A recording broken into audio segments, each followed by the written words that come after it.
укленчыць і прыпасці да рукі, якая свет мудрэць дабраслаўляе, адчуць, як ціхамірацца вякі, як у душы зняможанай світае.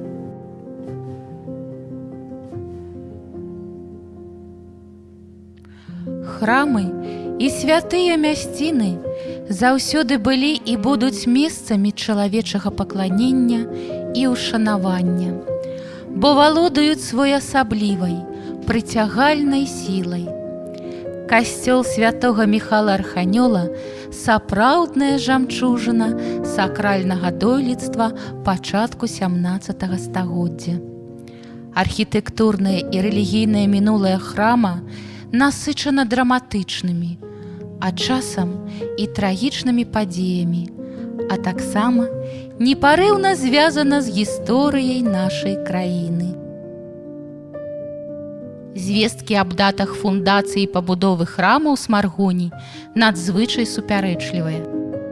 Адны крыніцы сведчаць, што ён быў пабудаваны ў 1503 годзе на сродкі слонімскага старосты Юрыя Зяновіча як касцёл, а ў сярэдзіне 16 стагоддзя ператвораны ў кальвінскі збор. Па іншых, касцёл быў фундаваны у 1553 годзе.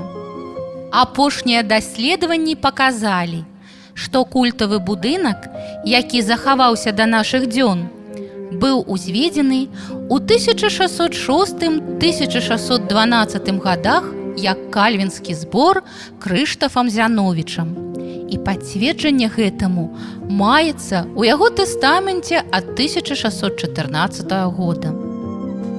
Пасля смерці Крыштафа яго сын Мікалай Багуслаў перайшоў у каталіцызм.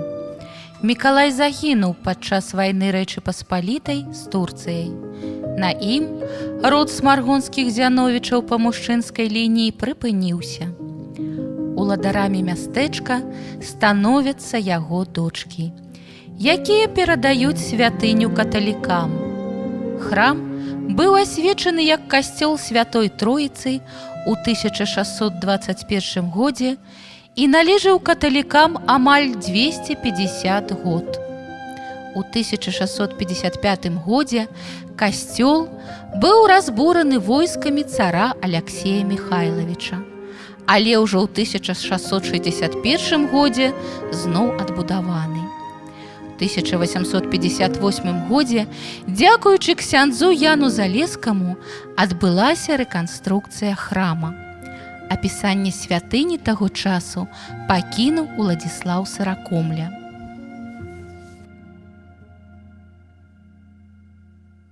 Касцёл размешчаны над прыгожай сажалкай каля панскай сядзібы.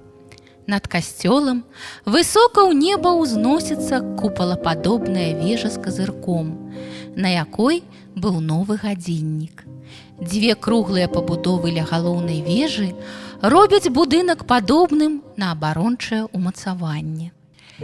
1 сакавіка 1867 года пасля паражэння паўстання Кастуся Каліноўскага адбылося перасвячэнне касцёла Святой Троіцы пад праваслаўную царкву святога Міхала Арханёла або проста Міхайлаўскую царкву. Гэта была звычайная з'ява для таго часу. Вежу панізілі да 2 ярусаў і перабудавалі ў рэтраспектыўна-рускім стылі. Над паўсферычным бляшаным купалам залы з'явіўся 8-гранны драўляны барабан пад цыбулепадобнай галоўкай.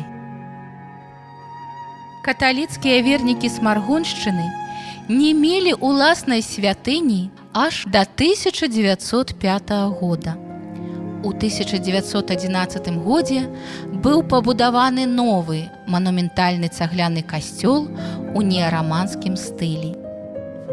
Святыню асвяцілі пад тытулам святога Аляксея.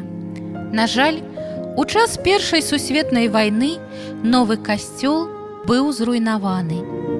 Падчас нямецкай акупацыі мясцовыя каталікі імкнуліся вярнуць сабе храм. Пасля атрымання дазволу У 1918 годзе Міхайлаўскую царкву зноў асвяцілі пад гістарычным тытулам святога Міхала Арханёла. У 20-е гады 20-го стагоддзя святыня ў чарговы раз была рэканструявана. Псеўдарускі дэкор і цыбулепадобныя галоўкі разабралі і замянілі на формы, характэрныя для касцельнага дойлідства. У гэты перыяд быў надбудаваны другі ярус вежы, які існуе і сёння. У 1947 годзе храм зачынілі і прыстасавалі пад склад.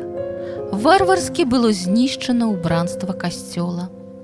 У пачатку 70-х гадоў Міністэрствам культуры БССР будынак былога касцёла быў прызнаны помнікам архітэктуры і рэстаўраваны. З чэрвеня 1984 года у храме размяшчалася выставачная зала Смаргонскага музея. У сакавіку 1990 года пасля перапынку аднавіў сваю дзейнасць. Святыня зноў пачала дзейнічаць як каталіцкі касцёл. Храм унесены ў дзяржаўны спіс гісторыка-культурных каштоўнасцей Рэспублікі Беларусь 14 мая 2007 года. Сярод гісторыкаў архітэктуры існуе меркаванне, што пабудаваны Зяновічамі храм мае блізкае падабенства з касцёлам святога Віталія ў Равенне. Смаргонскі касцёл уяўляе сабой купальны будынак цэнтрычнага тыпу. У плане злёгку выцягнуты па падоўжанай восі васьміграннік. З боку галоўнага фасада да яго прымыкае вежа-званіца, завершаная нізкім шатром. У месцы злучэння званіцы асноўнага аб'ёму з паўднёвага боку прыбудавана цыліндрычная вежа.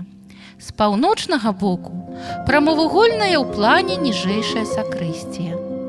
Магутныя сцены будынка прарэзаны высокімі паўцыркулярнымі аконнымі праёмамі. Пластычны парапет апрацаваны лапаткамі і характэрнай рэнесансавай аркатурай з гіркамі. Уваход у храм праз квадратны ў плане ніжні ярус вежы-званіцы, перакрыты крыжовым скляпеннем. Унутраная прастора асноўнага аб'ёму перакрыта сферычным купалам. Аснова купала аддзелена ад сцен невялікім карнізам. Плоскасці сцен раскрапаваны шматлікімі арачнымі нішамі. Над прытворам хоры, перакрытыя крыжовым скляпеннем.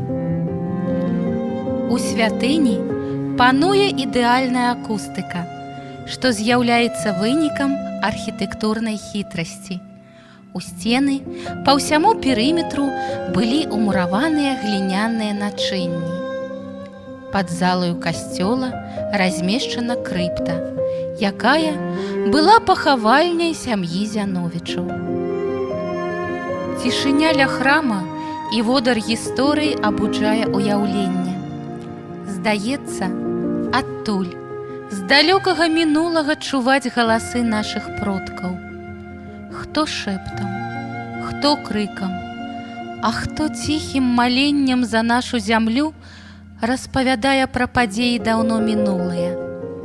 Пра пошукі той, адзінай і ратавальнай дарогі да храма, які ўяўляе выразнае сведчанне таго, што тут наша гісторыя, тут нашы карані, тут напеўная родная мова, тут жывём мы.